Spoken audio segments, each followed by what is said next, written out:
So yung second favorite city na napuntahan ko because of my job as a makeup artist is, actually dapat tayo dun sa first, is I'm so grateful na nakarating ako sa Rome.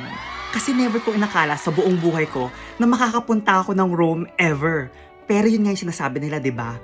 God has the best plans for each and every one of us. So yun nga, because of my job as a makeup artist, salamat sa boss ko na sinama niya ako doon, I got to meet the late Pope Francis last year.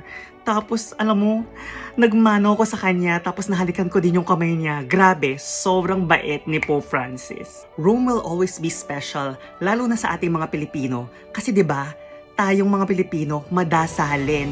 We always ask God for Him to help us, pati na rin yung mga mahal natin sa buhay. So for me to have visited Rome, which is a holy place, which is a historic city, at saka alam mo yun, yung mga debotong Katoliko talaga pumupunta doon, I'm forever humbled to have visited Rome. Pero ang the best, ang daming Pilipino doon, grabe, na kahit first time mo silang ma-meet, they will treat you like family.